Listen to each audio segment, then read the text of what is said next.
Oh, hi there. Ollie Anderson here. Welcome to day number 3 of the Personality Transplant System Shock for Realness and Life Purpose. I'm never going to get used to that long-ass title, but we're moving in that direction. The realness is becoming clear because the real intentions and the real values, although we did it the other way around, and the purpose stuff is going to build on that as we break through the passive mindset that holds us back that we discussed yesterday.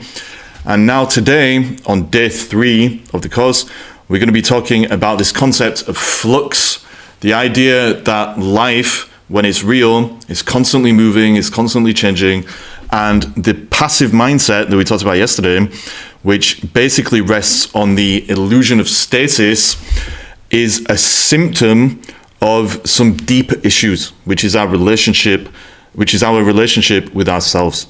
This module today is basically going to dive into that. It's going to start looking at the deeper emotional problems, if you want to call it a problem, that have led to the symptoms of the little box that we like to live in, and the personality and the passive mindset that comes from that, because we become disconnected and fragmented within ourselves. That might sound like bullshit right now, might not make any sense. By the end of this module, it's going to make a lot of sense. So let's dive right into it.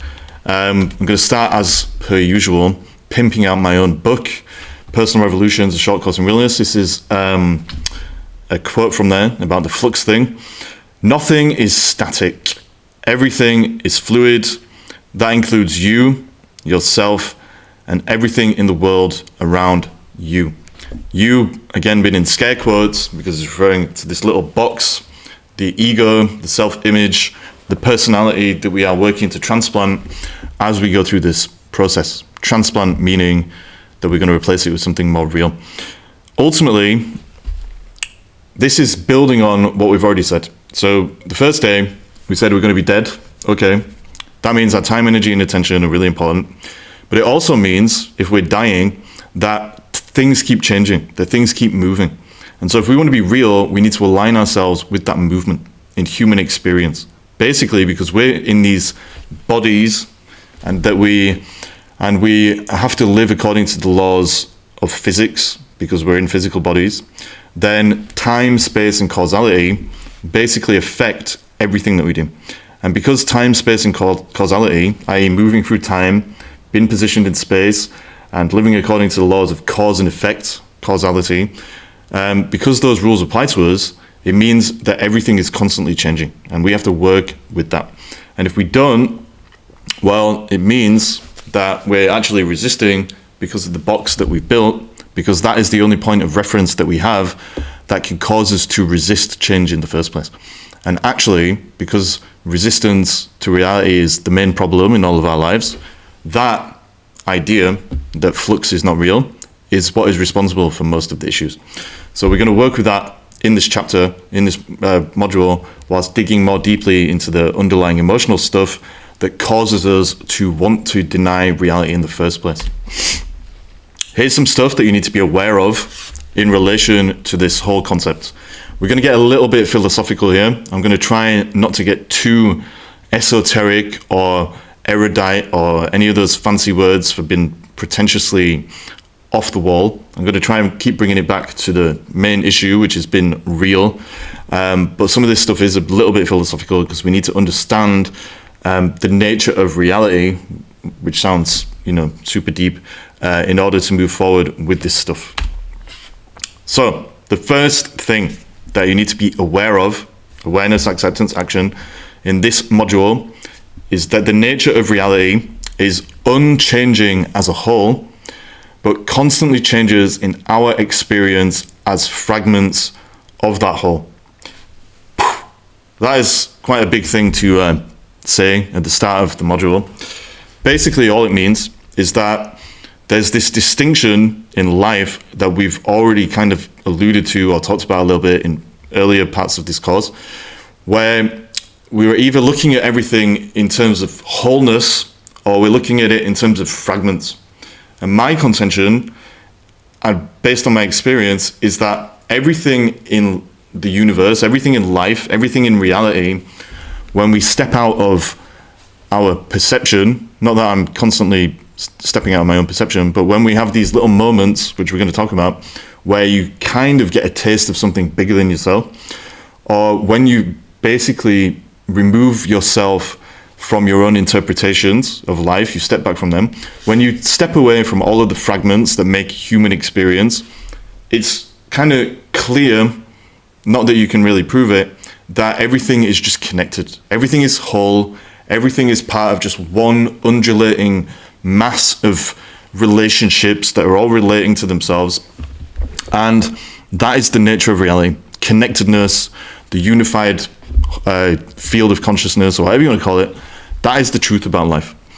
But because we're human beings and we're in our fragmented bodies, so for example, I can't see behind what's behind me right now, unless I'm looking in the camera, because I don't have eyes in the back of my head. So our fragmented bodies limit what we can perceive.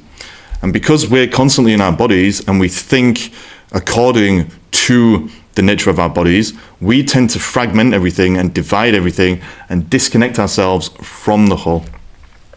But if you want to be real, you need to understand that so that you can move towards wholeness and you can make choices that lead you towards wholeness. And so you can keep moving along with nature and your natural drive that we talked about yesterday as a wholeness machine to keep moving towards wholeness in yourself, to not disown parts of yourself, to be connected to people in the world, to be connected to nature itself, to be connected on a deeper spiritual level, or whatever you want to call it, to life itself. And so the reason it says here on the slide that the nature of reality is unchanging as a whole, but constantly changes in experience, is because as a whole, as a unified, complete thing, there is no need for anything to change because it's already complete as a whole. The problem is, as we experience life in our bodies, in time and space and causality, we experience things through fragments. That's super philosophical, but basically all I'm saying is what it says here at the bottom of the slide, which is that to be real, you need to understand that the fragments are limited and you need to keep moving towards more wholeness. We can always go deeper. As human beings, we're already always going to be a little bit fragmented at the very least, but we can always go deeper into reality by pushing through our edge, which we're going to talk about in a day or two, and finding more wholeness and an experience of connection to life by unblocking ourselves. And when you let the illusion of stasis, which is basically all of the things that make you believe life doesn't move, when you let the illusion of stasis hold you back from movement, you become unreal. We saw that yesterday talking about the passive mindset. The reason that we become unreal because of the passive mindset is because it takes us out of action, and action is the thing that keeps us moving and growing whole. Whether it's the right action or the wrong action, we will learn from it and we will be connected to reality at some level. And so if you become passive because of the learned bullshit that we picked up somewhere along the line that makes us believe in the illusion of stasis and takes us away from the law of flux, well, if you've got that going on, then you will become unreal. And so the only thing that can make you believe in the illusion of stasis is your belief in fragmentation, i.e. your own ego and the idea that you are separate from life, not life itself. And so ultimately, this personality transplant is stepping into wholeness, actually. When we become real, we basically are learning to see ourselves not as all these different ideas and concepts that we pick up about ourselves, the world, and reality as we go through life, but to identify as life itself.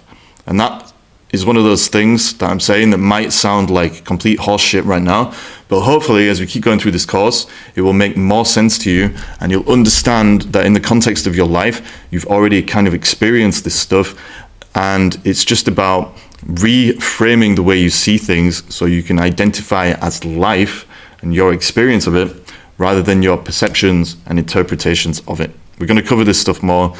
I know that's very philosophical. I warned you about that, but it will make sense. And as far as I can tell from my own experience and from seeing what my coaching clients and people I know in my life have been through, this is one of those things, as are most things in this course, that applies to all of us. Nearly all human beings learn to take on unreal beliefs that make them believe in the illusion of stasis. Another typo there, shameful, I apologize. But yes, nearly all of us take on beliefs as we're growing up that make us believe in the illusion of stasis and fragmentation, and to start becoming divided in ourselves and disconnected from life and from our connection to ourselves, which is basically the same thing. These unreal beliefs, like I said, lead to the unreal mindset we already discussed. However, and that's the point of this particular module, this mindset is not the fundamental problem. It's a symptom of it. And so that's what we're about to talk about.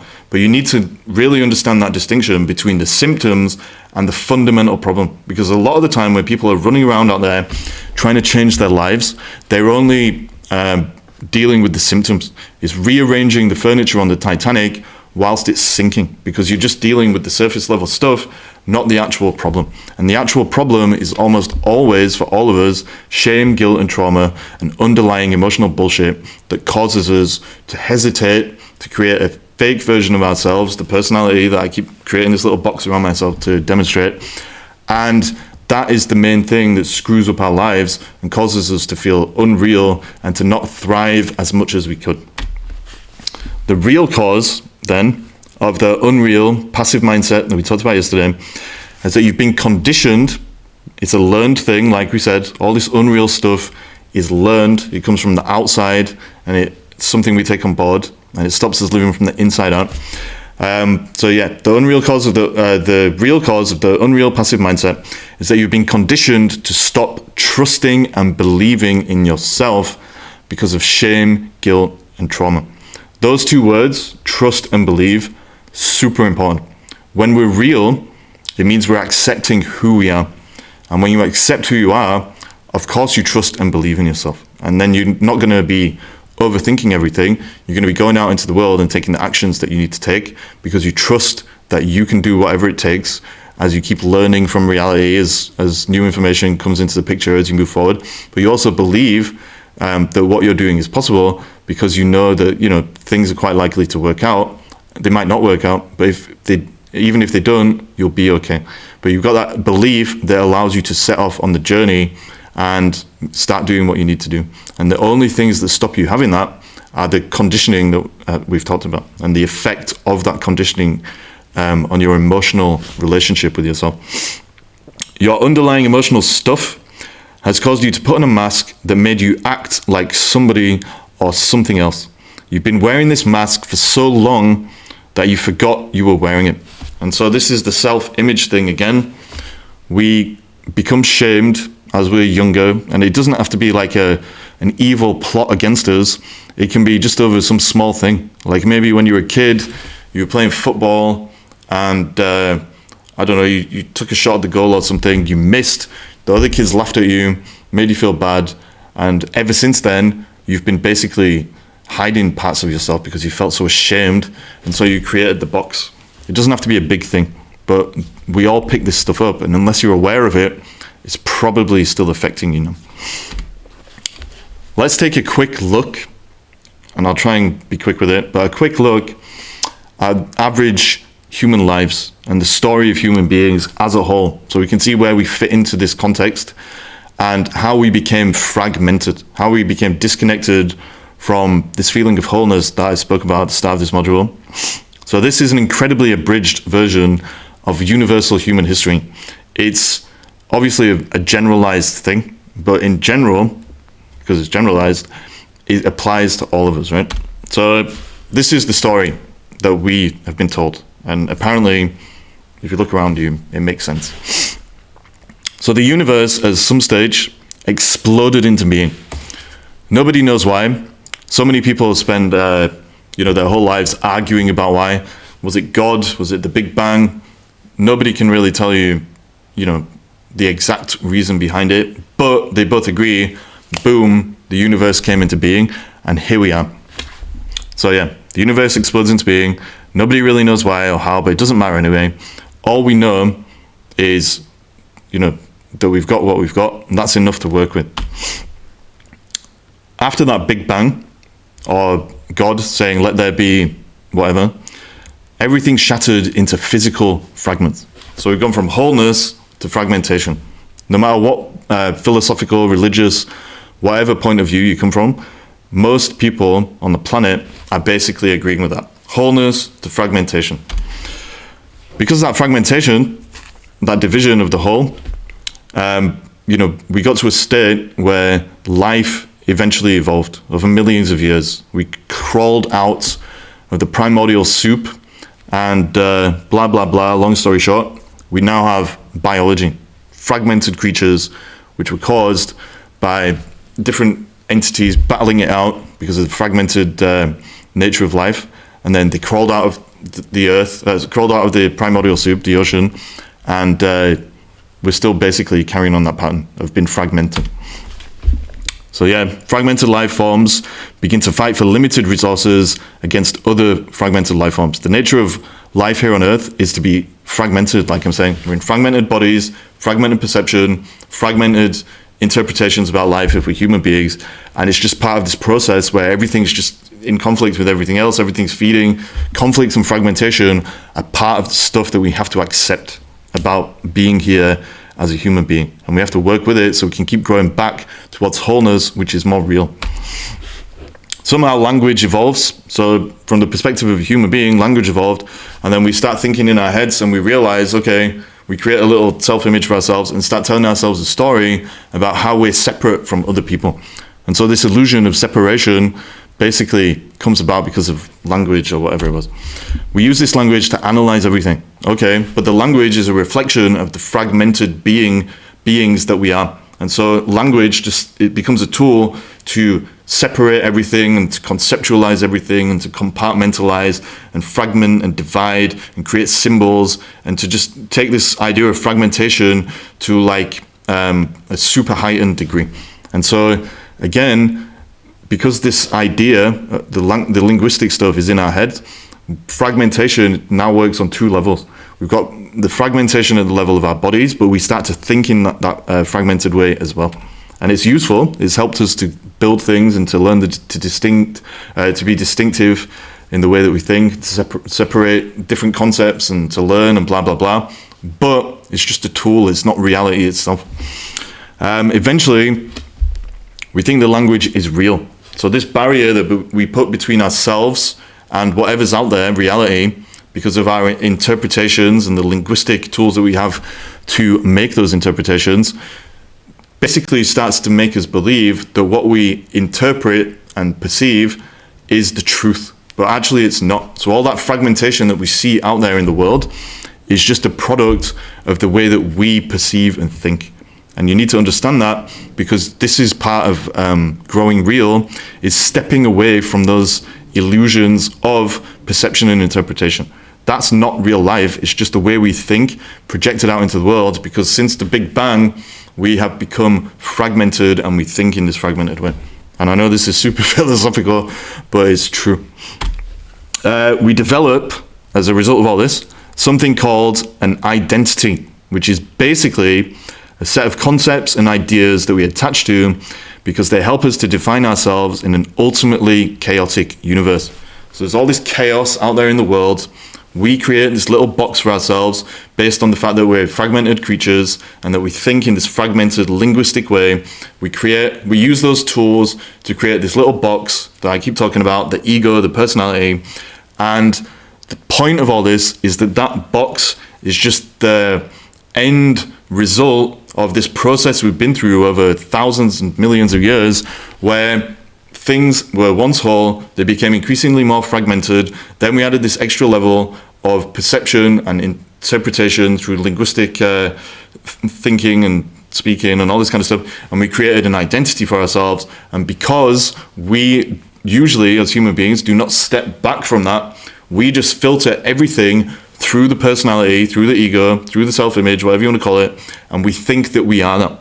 And so that is the short version of human history, going from being nothing to evolving to becoming fragmented, creating language, and to using that to basically make sense of life and to make sense of the world and so on and so forth. It's a good thing that we have language, but actually one of the byproducts of that is we created a little box for ourselves to live in, and we think we are that box, but actually we're not. It's just a tool. It's like a carpenter or a builder or whatever thinking he's his own hammer. He's not. He's just a tool. We call this identity in this course the ego, or personality transplant, or the personality that we are transplanting, which is a short way for me anyway, a short way of saying that anything we identify with that isn't real in the sense of being whole. And so if you've read my book, Personal Revolutions, I don't have one near me, but on the back of it, it says in huge letters, the ego is not reality. That's basically what this is all about.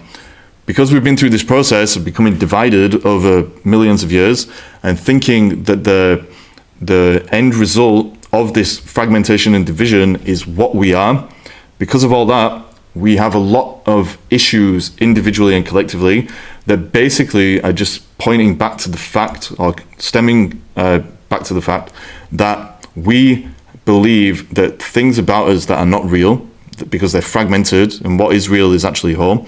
Things that we believe that things that about us that are fragmented are who we are, and that causes most issues. Here's the same thing from the point of view of an individual human being. So most of us, it doesn't matter who we are, go through this process in our lives, basically. We're in the womb. In the womb, it's wholeness again. So the starting point for all of us is wholeness and connection. When you're in the womb, obviously you're connected to your mother through the umbilical cord, and you're just one with everything. Like, you're connected to life. You don't have to think about things. You don't have to worry about anything. Your needs are just met through nature. You're connected to those natural processes which are whole and moving forward of their own volition, not that they're thinking about it or anything, and you're connected to that. Then, 9 months later, on average, you get brought screaming into the world. The first thing that those bastards do is they slap you to see if you're going to get with the program, and that you're going to start crying. But basically, once you're out of the womb, this is where the process of fragmentation starts. And so actually our lives basically follow the process of the universe as a whole, where it's gone from wholeness to fragmentation. There's a big bang in the case of our individual lives being born. And then from that moment forward, we basically just get more and more fragmented, unless we learn to decondition ourselves and step back into the natural process of being a wholeness machine and moving with the natural drives that are there, because nature never goes anywhere, when we step out of our own way and allow nature to do what it needs to do internally and externally. So we get born, blah-de-blah. Then we have little tastes of wholeness here and there. And that just means that our needs get met if we're lucky. That's only if we've got good parents. So maybe you're a baby, you start crying, boom, here you go, have some milk. You feel whole again in those moments and your needs are met. But the next step is that we become fully active. We're spontaneous little kids. They just run around. They're not thinking. They're not holding back. They just do whatever it is that they need to do. They're like puppies, basically. They see something that takes their attention, off they go in that direction. It's fine. It's part of the process of being spontaneous. Basically, they do whatever they want. They feel good about it, unless the kid is traumatized, and that screws up their developmental processes. That's obviously the worst case scenario. All that really ends up doing, though, is just skipping you a few stages down the line and cutting out the childhood stuff. Then, after this period of being spontaneous and just not blocking ourselves, we start to become self-aware. The language thing creeps in to our individual lives. We start to identify with language after we start using it. So then basically we start creating this version of ourselves to identify with, which is less spontaneous, less whole, and more fragmented. A lot of the time, this is because we end up being shamed or made to feel guilty by the world. So this is where this stuff starts creeping in. If we're incredibly unlucky, then we end up being traumatized. So the three main drivers at the emotional level of all of us: shame, guilt, and trauma, to varying or different degrees. But it's basically, that's the stuff that contributes to this belief or attachment to fragmentation. Obviously, you believe in fragmentation to some extent, no matter who you are, because of what I just said about our perception and the way that we interpret life. But you become more attached to your own fragmentation, the more shame, the more guilt, and the more trauma that you pick up along the way. Because there's shame, guilt, and or trauma, you start to hide from your real self. It's like I said about the example earlier with the kid playing football. When you get shamed in this way, you basically build a fake image of yourself to protect yourself from hiding behind a mask. And so whatever it is that you've been through in your early life is basically what you'll build an ego, a box for yourself to live in response to. And that's a totally normal process. It's a survival mechanism. So I'm not one of these guys who's saying you need to kill the ego. You need to understand that it came into being to protect you, but actually that protection is supposed to be a short-term thing. And so when we're younger, like in these examples we've given here, when we're younger, we feel shame. We create a version of ourselves that cuts off whatever it is within us that was shamed, so we don't have to deal with those emotions. In the short term, okay, that makes sense, so you don't have to feel bad and blah, blah, blah. But the longer you cling to the box, to the image, the more you become fragmented as you go through your life. And so part of this personality transplant is understanding that this mask we created for ourselves needs to be removed, or at the very least, we need to peek behind it and see what's still there, so that all of the things that were there as part of our wholeness can be brought back to the surface, reintegrated, and become something that we use on this journey that we're talking about in this course to close the gap between the unreal and real. Once we got this mask in place, we go through life, and eventually we forget that we're wearing the mask. We think that we are the mask. And that's basically why many people on the planet need to go through the personality transplant, because they forgot that they're wearing the mask. They picked up this passive mindset that we talked about yesterday, and they believe that that's who they are. They think that they're the filter that they put between themselves and reality. And of course, if you're filtering everything, it's just so you can keep stuff at bay. A filter is just something that removes certain information. And a lot of the information that the personality we create for ourselves removes from our perception and blah, blah, blah, is information about ourselves, but it's important information. And so actually we need to replace the filter with a kaleidoscope that brings in all of these different elements and allows us to see the bigger picture. And that's actually the process that we're going through now. But part of that is understanding the symptoms, which is what we talked about yesterday, the short version being the passive mindset, and then looking at the cause, which is the shame, guilt, and trauma, which made us put the mask on in the first place. Because of this mask, we constantly interact with the self, world, and reality in an unreal way. And we wonder, in general, why we're not as satisfied as we could be. And eventually, because of the friction between ourselves and the truth, or reality, that friction turns to frustration, and that turns to misery, like I talked about already. The problem is, most people, they don't even realize that the problem is their identity. And so they're trying to solve all of the issues in their life by maintaining the main source of the problem, which is the box that they've been living in. But like we've already said on this course, if you put unreal in, you get unreal out. And so if you're running around like a blue-ass fly, putting this unreal version of yourself out into the world, then of course the results that you're going to get and the feedback that you're going to get from life are going to be unreal. And so actually, if you don't understand that you're living in this box because of the shame, guilt, and trauma and the symptoms of that, which are the ego and the passive mindset that comes with it, blah, blah, blah. If you don't understand all that stuff, then again, it's just another case of rearranging the furniture on the Titanic. Everything's sinking around you, but really you could just remove the mask or look behind it and become more whole, stick a big elastoplast, a very big one, on the hole in the Titanic, and at least stop it from sinking. Obviously, I know that putting a big elastoplast on the Titanic wouldn't have helped them. It's just an example for what I'm talking about. But the point is, if you don't know the mask's there, well, you're always going to have problems, because you're always putting unreal stuff in, you're always going to get unreal stuff out. And so you'll get frustrated and become miserable. If you're lucky, something will remove the mask and you'll become real again. A lot of people go through things in life that seem initially quite bad. In my case, it's this illness that I already mentioned. When I was like 25 years old, I got diagnosed with chronic kidney failure. I thought it was the worst thing that happened. And then like a year or two later, I had a kidney transplant that went wrong.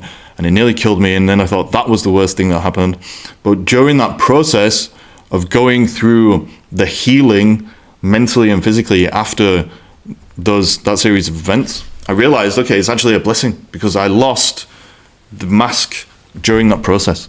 All the stuff that I thought I was, or that I thought was important, like before I went into that, was basically removed, because by hitting rock bottom after the kidney transplant, I realized the difference between my mask and reality. And so I got to look behind what was really there. That was obviously very uncomfortable, because I had to look at all my own shame, guilt, and trauma. But then I got to rebuild, and I've felt amazing ever since. In some cases, people have these things that happen to them that remove the mask. Reality creeps back in, they see what's there, and they become a lot stronger. And probably, you might have been through some stuff in your own life that's woken you up, or started to wake you up, and hopefully this course is helping you understand the mechanics of all that. You might know other people that have been through things.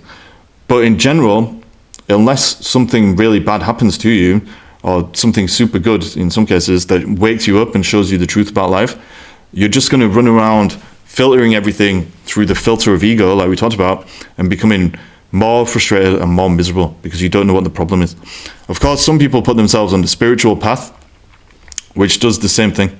It shows them the truth about themselves, and they learn about the observer and the observed, and blah, blah, blah, do shadow work. You can do it that way as well. And that's just another way of going through what I call a personal revolution. But the end result is always the same. But in general, most people on the planet just run around being frustrated because they don't know what the problem is. And it's this mask.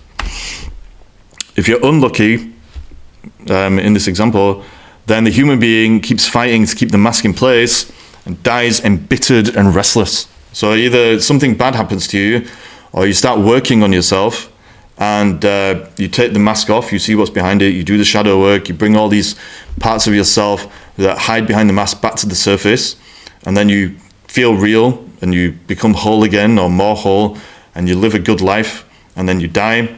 Or you spend your whole life thinking that the box you live in is going to be the thing that saves you, and defending it no matter what, when actually it's the main source of the problems.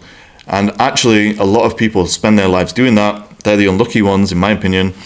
And they're the ones who just spend their whole lives fighting to stay the same, resisting change, because the illusion of stasis is something they bought into, because they need to believe it, because they don't want to face their underlying shame, guilt, and trauma. And then basically, because that just leads to friction, frustration, and misery, they end up dying. We all end up dying, but these particular people end up dying embittered and restless. In all cases, we die. So basically, the choice is, do you want to take the mask off? Excuse me. Do you want to take the mask off and experience wholeness as much as possible before you die? Or do you want to leave the mask in place and basically end up dying anyway, but being miserable when you do? The choice is between short-term happiness or short-term misery. They both end in the same way. But if you want to be real, you might as well go this way and take the mask off and do the work. Here's a bit more information about these three things I keep talking about that are the main causes of us putting the mask on and then getting all of the symptoms that come with the mask. Friction, frustration, misery, passive mindset, blah, blah, blah, stuff we've talked about. Shame is the most common one, in my opinion. When you look around you at the world, there are basically two types of people that I tend to spot. Shame-driven and shame-dissolving. The shame-driven people are the ones that become ashamed of themselves for whatever reason. They put the mask on to deal with that shame, and the shame drives everything that they do. So basically, they're the kind of people that are outcome dependent. They choose some goal for themselves, goal that stems from the ego. It's not a real intention, it's a desire in the language we used in the first module. They're the people that put all of their hope into achieving certain things, and their self-worth depends on achieving that thing, and it's because of shame. So they're shame-driven, basically. I don't want to spend too much time talking about it now, but basically everything they do is driven by that shame and trying to remove it from their lives, where actually, if they understood the impact of the mask, they could take it off and dissolve their shame. Shame dissolving is the second type of person. And it's just people who know, okay, yeah, I got some shame. We've all got stuff. I don't feel perfect about this certain thing about myself, but I'm not going to judge myself because of it. And it's basically the difference between judgment and acceptance. And if you accept yourself, you can dissolve the shame. If you judge yourself because of the shame, you become shame-driven. So anyway, the definition here of shame, when either the world programs you to believe that there's something inherently wrong with you as a person, or when you hypnotize yourself into believing this. Shame makes you deny the parts of you that were shamed. And so in the first case, of the world making you believe that there's something inherently wrong with you, i.e. just fundamentally wrong with you as a person, that's something like, I gave examples of earlier in the course, like your parents shame you for being angry or something when you're a kid. So you hide your anger, you disown it. Your parents or whoever shame you for being too joyful. It can be good things and bad things that we become ashamed of. And so, you know, you're an exuberant little kid or whatever, someone calls you annoying, that's it. You go into hiding and you basically disown the joyful part of yourself. The other version is when we hypnotize ourselves. So we take it on board, we believe it, we keep repeating the story that we're not good, we're fundamentally bad, we're not good enough because of whatever it is that we picked up.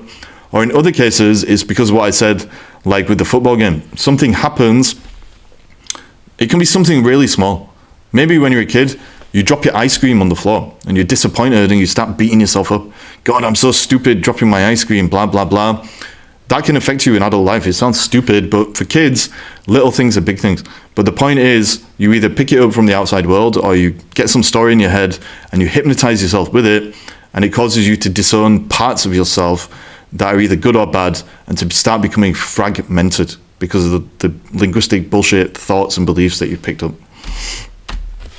Guilt is basically very similar, but instead of you believing or being programmed that you're inherently not good enough as a person, it's the same principle but applied to your actions. So the definition I've given here, when either the world programs you to believe that there's something inherently wrong with your goals or behaviors, or when you hypnotize yourself into believing this. Guilt makes you deny parts of you that were made to feel guilty.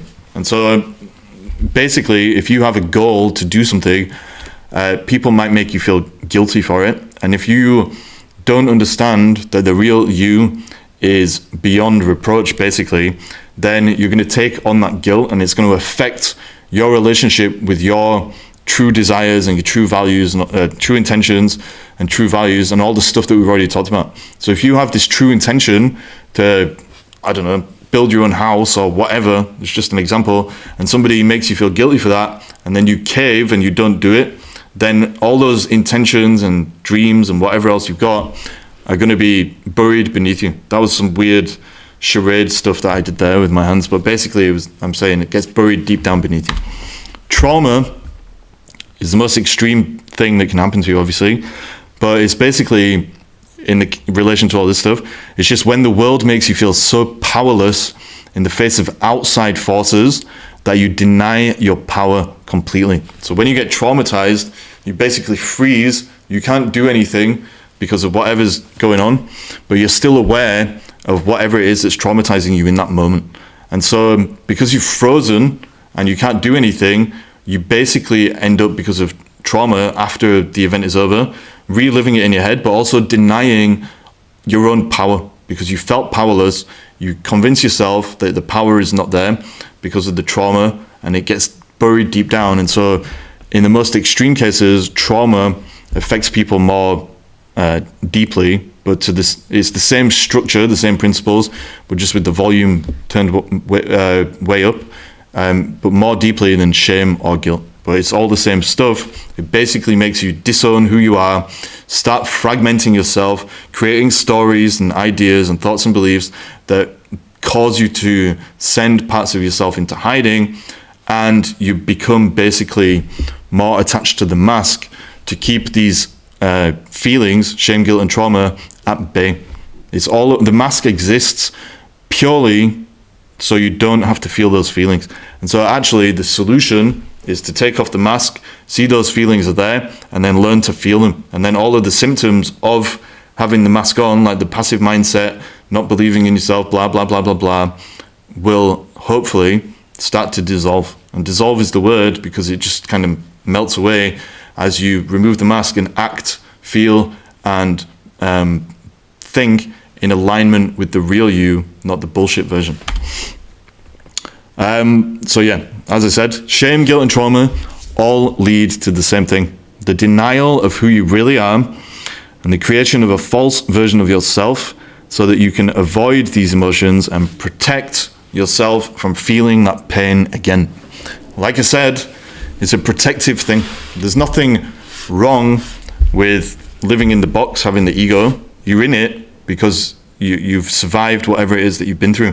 But if you want to start thriving and moving forward, you need to understand that so you can take it off, have a look at what's beneath the surface of the mask, stare at it like right in the eye without judgment, and move forward accordingly. The false version, like I keep saying, is what we have been calling an ego because it's the opposite of reality. It makes us identify with something other than what's real about us, and therefore to filter everything through that so we perceive life in an unreal, fragmented way. It's the false version ego is a fragmented version of who you are that allows you to feel a sense of control. It's all about control over what you've been through and to survive that environment. So wherever the shame, guilt, and trauma were picked up, that's where you basically start putting on the mask, and you're just still trying to survive that stuff, even though it might be years, decades later. And basically it's about understanding that so you can take the mask off, start riding with reality again instead of resisting it because of an attachment to the mask, because you want to avoid the shame, guilt, and trauma. It's a protective device that harms you the longer you use it. That's how you need to see the ego, see the mask. A protective device that harms you the longer you use it. It's not supposed to be a long-term thing. It's supposed to be something that helps you and then you grow through it. Unfortunately, because of the law of flux,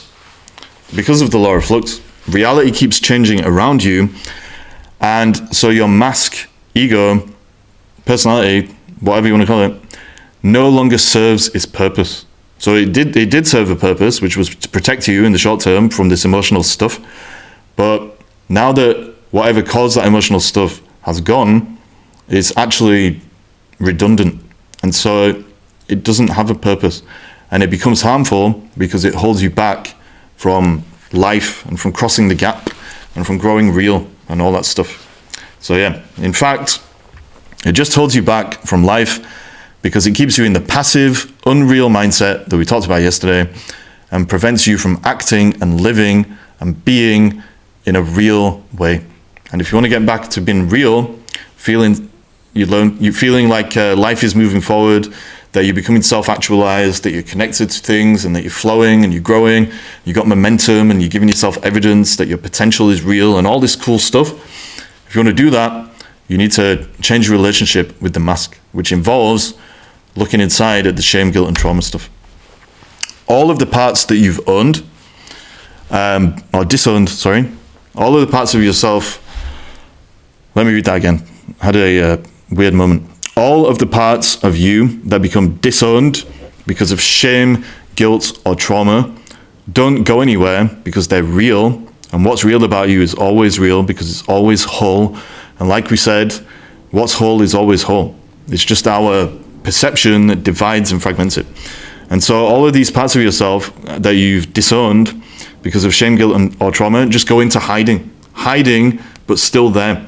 And the reason they're hiding is because of the filter. And like we said, a filter just keeps things out of you. That's what it does.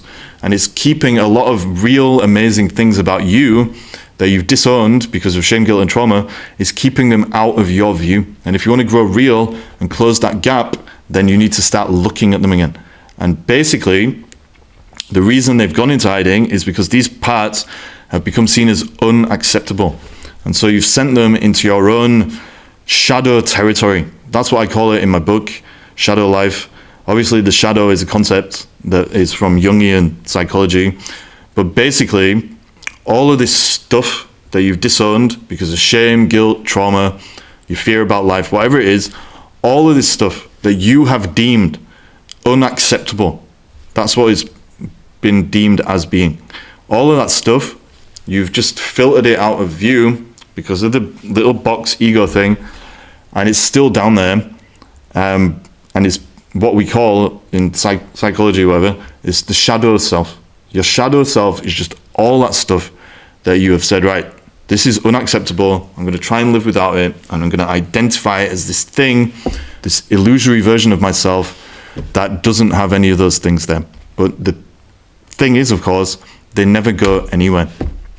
And so here, pointing somewhere, here is a fancy diagram which hopefully simplifies and explains the situation. And so if you look, we'll start in the middle. In the middle, we've got the box, which is the ego. The ego is this box that I keep doing this to try and simplify it. But the box is the mask that we've created for ourselves. And as you can see with the little stick man in the top right-hand corner of the box itself, that is basically a fragmented, not fully formed version of who we are. Inside the box, filtered out of view, but you can see it obviously in this image, are the things that we've disowned about ourselves, that we have caused to be seen as unacceptable because of whatever it is that we've been through, whatever we're trying to survive.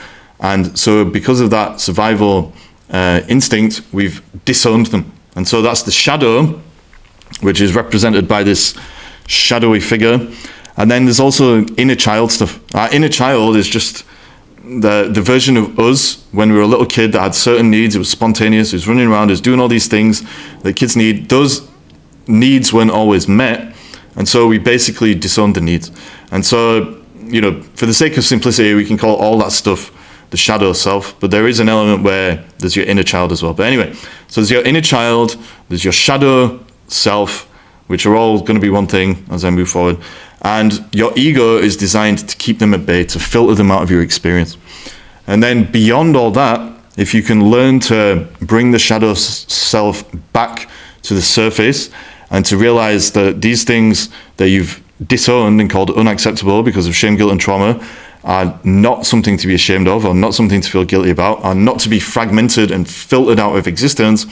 If you can understand that, then there's your real self as well, which is the version of you that integrates all this stuff and is connected to the whole. It's all about the wholeness idea. Your real self is as whole as possible.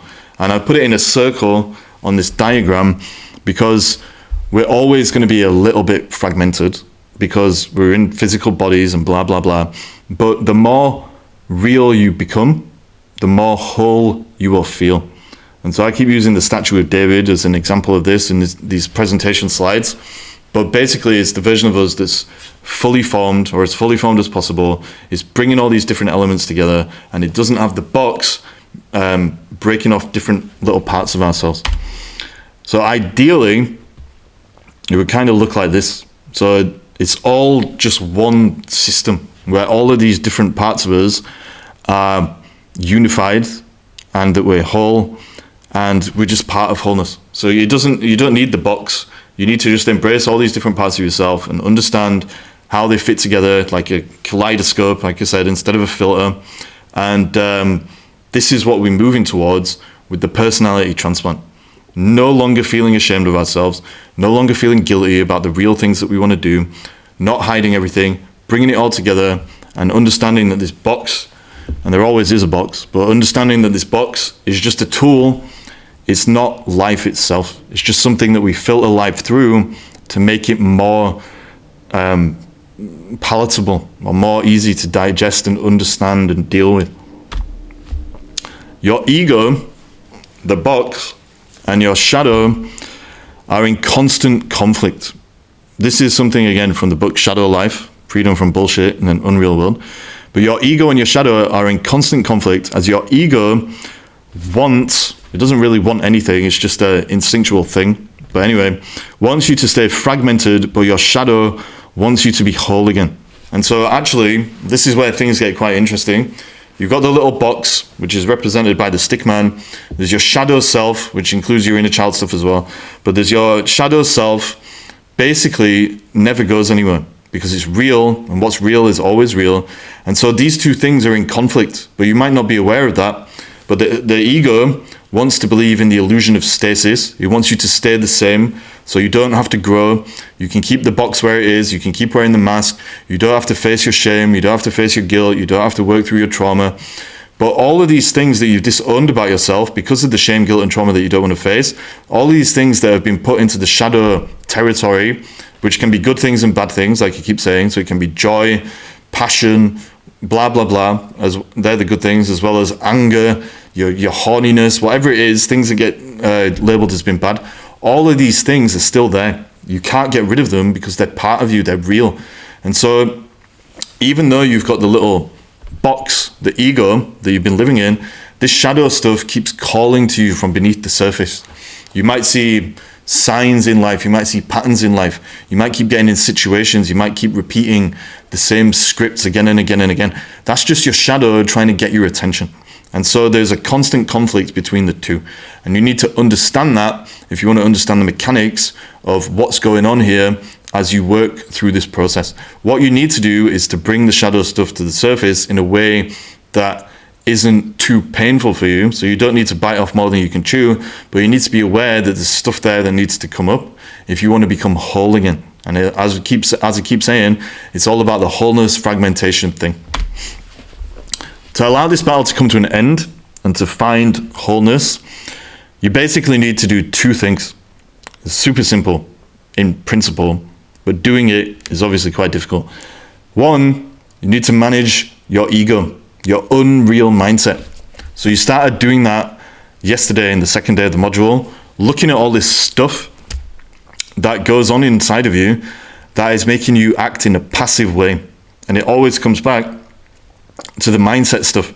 And so if you understand that, you can start managing that mindset and stop being passive, if you are being passive, and being more active and hesitating less and being more spontaneous in accordance with your own vision for where you want to go. If you can start doing that, you're going to manage the ego stuff. You're going to push the boundaries of the box, or you're going to allow the box to expand and stretch yourself and let more stuff in. And that is obviously going to be a great thing to do. The other thing you need to do, though, is to accept the disowned parts of yourself. All of the stuff, like you keep saying, that's been sent into the shadow territory. So you deemed it as being unacceptable because of shame, guilt, and trauma. And now you need to realize, okay, it's not unacceptable, none of it. You're going to bring it up to the surface as much as you can. You're going to see what's down there. You're going to look at it without judgment, because all you can do with reality is accept it, and judgment is the opposite of acceptance. And so you need to put yourself on that path, basically, to grow real, get where you want to be, and close that gap that I keep talking about.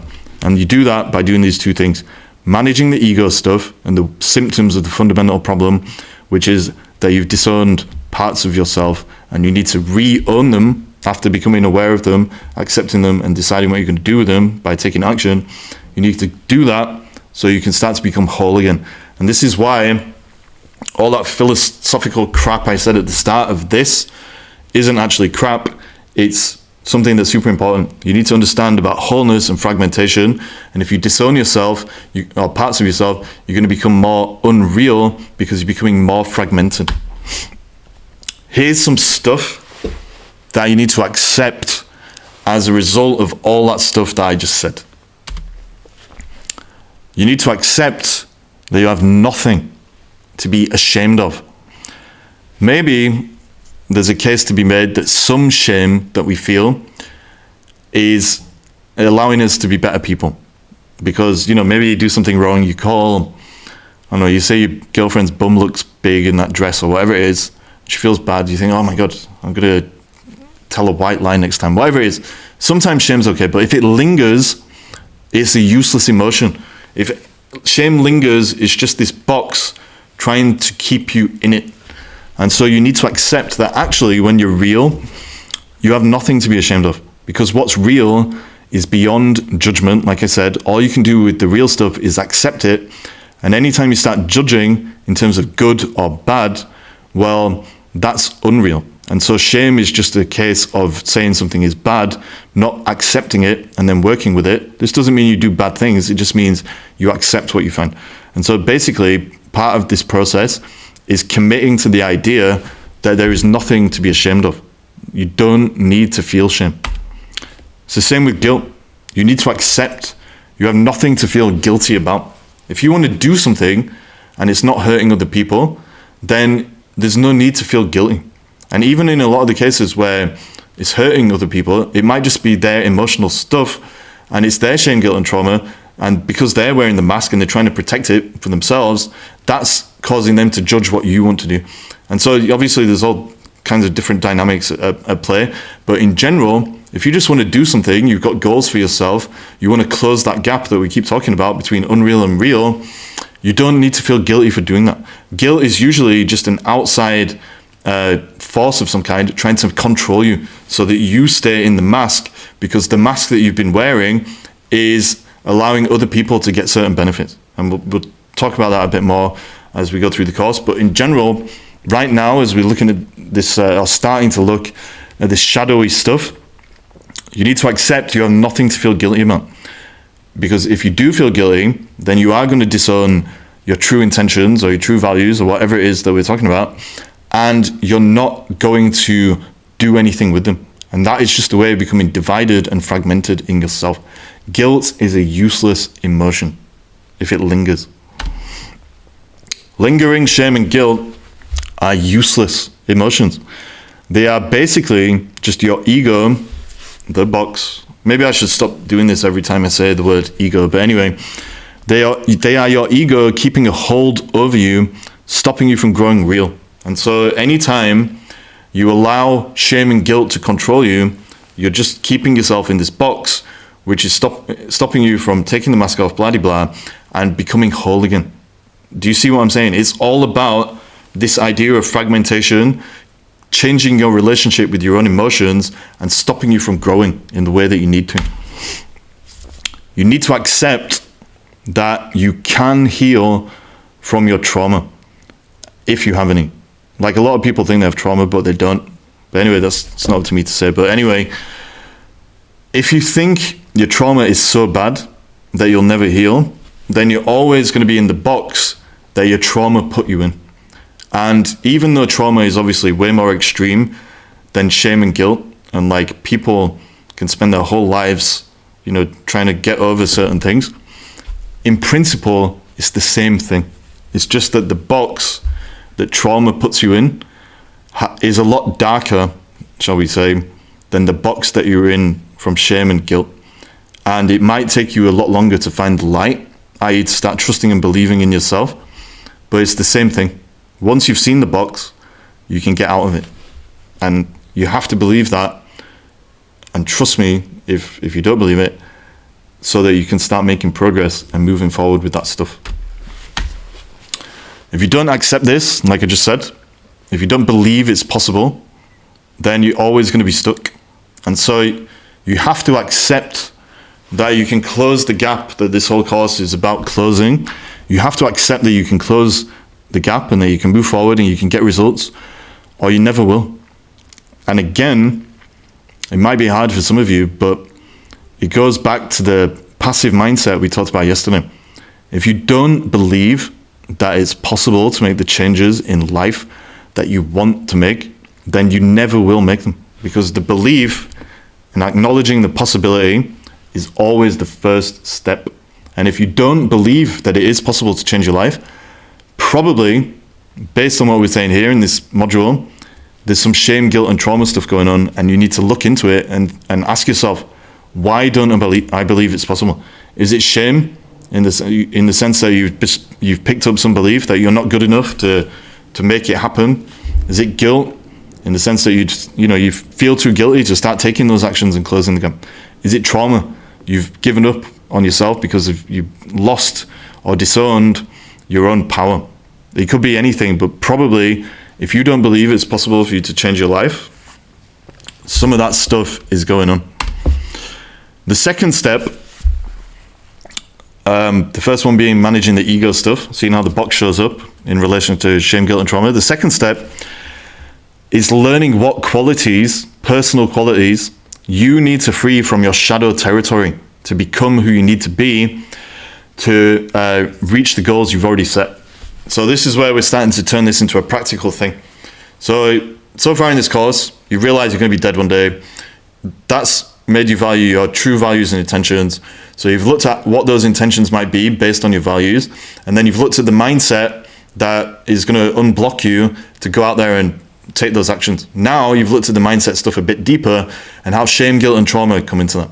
But actually, if you've disowned certain parts of yourself, so let's say, another hypothetical example, maybe you were a kid, you were painting pictures or whatever it is, you were super proud of some picture that you created, you showed it to your parents and they're like, ugh, this is crap. They start laughing at you, whatever, they screw it up, throw it in the bin. Well, because of that, you might have disowned your creativity. But that quality, that creativeness is still there inside you. And actually, if you look at the goals you've set for yourself, there's a very high likelihood that that creativity that you've disowned in this hypothetical example is going to allow you to move forward with whatever those goals are. And so to start moving forward, you need to bring up these qualities that you've hidden and to be selective with them. So you might say to yourself, oh, my joy is hiding down there. I need my joy so that I have the energy or whatever to go out there and chase these goals. Oh, my creativity is down there. I need my creativity so I can apply it to these business goals I've got for myself or whatever it is. So the point is, there are qualities down there inside you, hidden away, that are you. And so it's not like you're just learning new stuff. You're just unlearning the crap that's keeping you from them, but they're down there and you need to bring them up so you can go out there and close the gap in the way that you want to. And the question always about closing the gap, as I think I said already, is who do I need to become? That's the question you need to ask yourself. Who am I becoming to close that gap? Oh, I need to be more, I'm becoming more creative. Well, luckily for me, when I look into this stuff, the creative part of me is already down there, and I just need to re-own it. I need to take it back on board as being me, because it is me. I need to become reintegrated with it. The things that you've hidden are the things that you need to get where you're going, and it's the fact that you've hidden them that have stopped you going there already, if that makes sense. More accurately, the question is, who do you need to become that you already are, but have denied because of your unreal attitude, ego? Shame, guilt, and trauma made you hide certain parts of yourself. If you're a normal human being, those parts are who you need to become again to close the gap. And it's just the process of digging into yourself, finding the strength that you might have hidden, the qualities, whatever it is, and using it as fuel, basically, to get where you want to be whole. Here's some stuff as examples. Here are some examples of things you might hide because of shame, guilt, and trauma. So for example, some of this might apply to you, might not, but it's going to help you with the exercises. Shame is going to cause you to hide things like your confidence. If people shame you, you become less confident. And that confidence is still there. You've just blocked it with the mask. Truth. You might believe something's true. Some arsehole in your life shamed whatever it was that was true for you, and so you hide it, and you become disconnected from it. Your self-belief. Fear. Fear is useful. We need fear so we can find our limits and push through our edge. But if you hide your fear, and you don't face your fear, it's going to cause unhealthy relationships so if you with yourself. And so if you become ashamed of your fear, and you've hidden it, you can have a bad time. You need to embrace that fear and accept it because it's powerful. Self-respect. Self-explanatory. Your weirdness. Maybe people think you're weird, you hide it. Being weird is a good thing. It allows you to be more authentic. It allows you to get where you need to be. And if that's the whole point of this, you need to bring that weirdness back. Your chaos. We're very chaotic creatures. We're human beings. We're part of life. We're part of this big thing I was talking about, where everything's feeding off of everything else, and there's just chaos and conflicts and confusion all over the place. That's fine. Being messy is normal. Being chaotic is normal. You need to bring your chaos to the surface if you want to live a real life. And that chaos and the detachment from order and the need to control everything is going to allow you to be moving forward and to dance with reality and not to just keep forcing everything through your ego. So if you've become ashamed of your chaos because it got you in trouble in the past or whatever it was, then you need to bring it back. I used to be very, very chaotic. And when I got the kidney problem, I became super rigid for a while. Like I was just super organized, regimented. I had to bring that chaos back into my own life from my shadow because I needed that for my sanity, basically. And so I could move forward and take risks and take gambles and not try and control everything. And like a lot of people that I coach have got some similar story in their past. Their chaos got them in trouble, and so they disowned it. Maybe they were younger, they were partying too much. Maybe they I don't know, too horny, slept with loads of people, and then they just cut off the chaotic sexual side. Whatever it is, that chaos is part of the real you, and you need to bring it back. Don't be ashamed of it. Use it. Your anger, people shame their anger, but you need the anger to move forward. Innocence, darkness, sexual nature, kind of alluded to that, self-worth, all these things. I don't need to give you a big verbal essay about each one. It's kind of self-explanatory, but self-acceptance, potential, creativity, joy, your ability to set healthy boundaries, you become a people pleaser. All this stuff is just something you've hidden because of shame, and it's in there, and you can get it out anytime by taking off the mask and saying, it's just a mask. I'm hiding these things, but I need them. Guilt, same thing. It makes you hide your true goals. The things you really want to do, your true intentions. People make you feel guilty about them because of how they think it's going to reflect on them.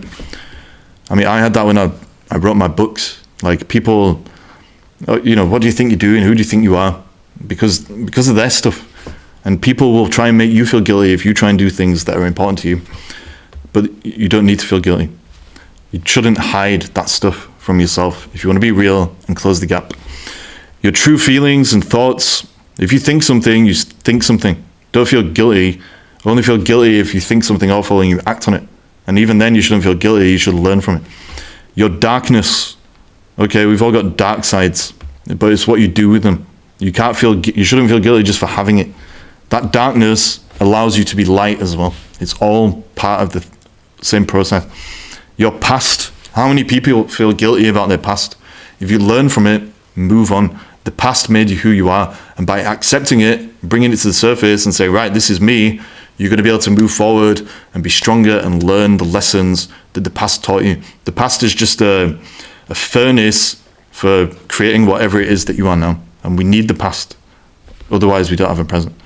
Your anger, your fear, ability to make choices, self-acceptance, feelings about certain relationships, your real values, your spontaneity. If you feel guilty all the time, you're not going to be spontaneous. You're going to keep hitting a wall. You have to look at this for yourself in the context of real life. These are just examples, but it shows you that guilt makes us hide so much important stuff. Trauma, same thing. It makes you hide things. Yourself. If you become traumatized, it's the most extreme thing, like I said. The box, much darker. And so you hide yourself because you deny yourself because of all the fear and the powerlessness, whatever it is that you felt because of that trauma. Your power. If you're traumatized, you feel powerless. And you take on board an identity because of that incident that traumatized you or those incidences. Your power goes into hiding and you become a victim or whatever. Your anger, self-acceptance, emotions. You don't want to feel those emotions because of the trauma. But you need to face those emotions. Somebody said, I don't know who it was, emotions are energy in motion. And you need to let the motion take place so that it can dissolve. Self-respect. You might be beating yourself up, blaming yourself for whatever it is that this traumatic thing made you feel, whatever happened, you might be beating yourself up. You might lose your respect. You might go have unhealthy boundaries for the rest of your life because you want to feel loved or whatever it is that's causing you to have unhealthy boundaries. All these things, forgiveness, joy, ability to give and receive love, all this stuff and other things, it's just trauma causing you to hide your realness from yourself. And you need to understand that, and you need to start diving into it and seeing what might be there, so you can take the mask off and bring this stuff to the surface and use it, because all of these things, like I said, that we've hidden can be used to close the gap.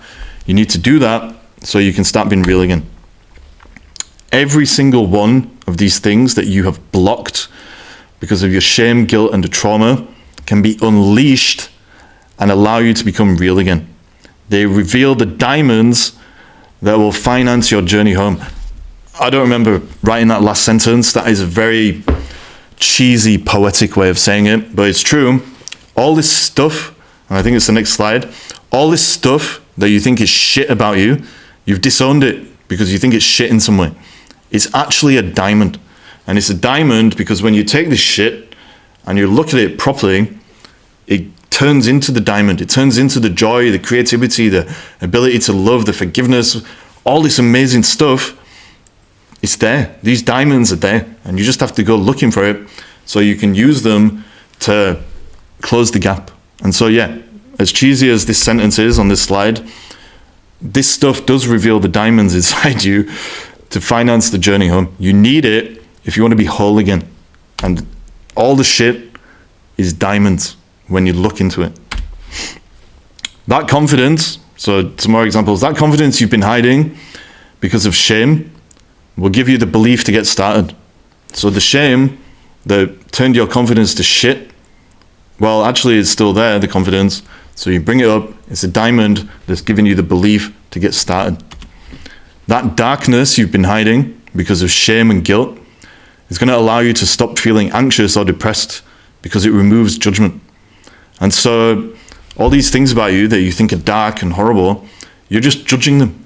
And so when you stop judging them and you accept them, well, a lot of that anxiety and depression is going to go, because the darkness, or the things that you say are darkness, are just judgments blocking the light. You know, a lot of this stuff is talk about darkness and light, but it's true. And like, the main source of darkness in our lives, as cheesy as it sounds, is this. And it's judgment, because judgment, like I keep saying, is the opposite of acceptance. That anger you've been hiding down there, you treated it like shit, is actually a diamond that's going to give you the energy to move towards your freedom and set and protect healthy boundaries. If you've got anger, a healthy relationship with your anger, you're going to be dedicated to your purpose. You're going to move forward. You're going to close that gap. You're not going to take crap from people. You're going to have healthy boundaries. There's a lot of good things about anger. All these things that we have, they're not good or bad. They just exist. And if you use them for the right reasons, if you treat them as the diamonds that they are, then they'll take you where you want to be. That shame you feel about your own weirdness, like I said, is stopping you from expressing your creativity.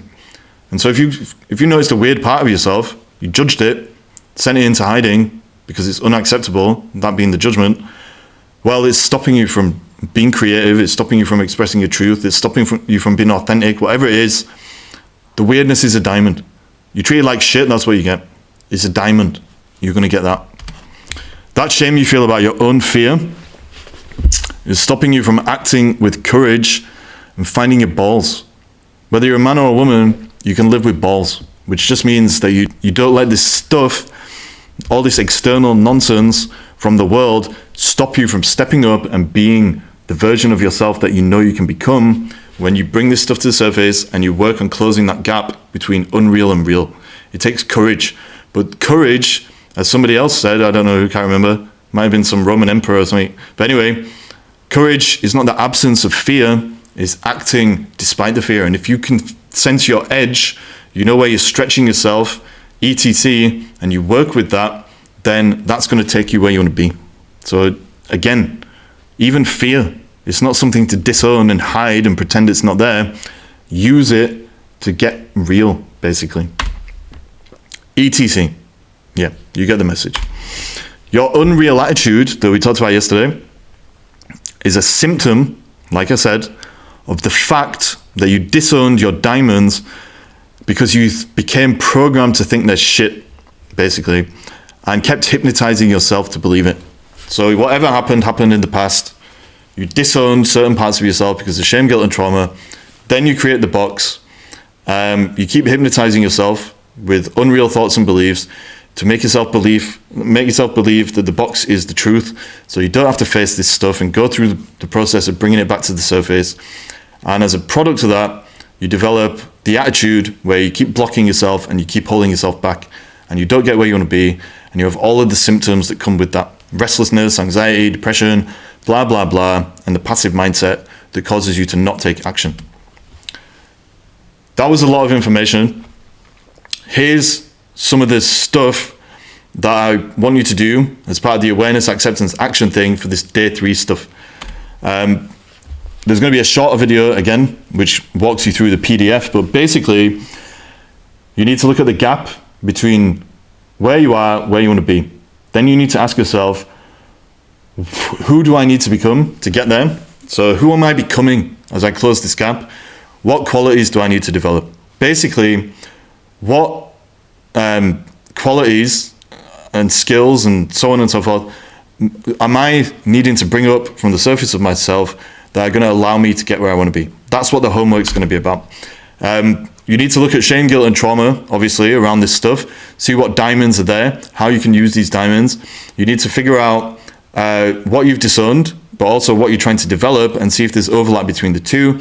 I don't want to overcomplicate it. Actually, this little bit here at the end, explaining the solution, is kind of redundant because I'm going to make a video that shows you the actual workbook. But the short version is, you need to look inside yourself at the shadow stuff, see what's there, and then figure out how it's going to help you to close the gap by taking the diamonds, because you stop disowning this stuff, and using it to bring those qualities to the surface. And so the exercises are basically going to cover that. We're going to be looking at this diagram in a bit more detail, breaking you down into parts, so to speak, so that you can get some understanding of all these different mechanics, and then start seeing it as one system and bringing it together. And then we'll be going on to day 4, which is about looking at the process we can dedicate ourselves to work towards that. And so ultimately, what we've learned today, and day number 3, Flux, is that the box you live in is, or might be living in, which I'm sure you've started to look behind now at this stage in the course, but anyway, the box, the ego, the identity or self-image that we all have to contend with is something that came into being to help us to survive whatever we've been through, but it's a survival mechanism that stops protecting us or causes harm to us the more attached to it we become. And the reason that it's there is because of all the things that we've disowned because of shame, guilt, and trauma. And when we dive into that emotional stuff and we see what's down there, we realize that all the things about ourselves that we have judged as being shit actually offer us the diamonds that are going to give us the power and the fuel and the truth to move us forward and take us where we want to be and to close that gap. So I'll see you in the next video, which is going to be the super short one explaining the homework for today. And then I'll see you again in the longer video tomorrow, which is about the process of growing real and moving forward and taking this stuff to the next level.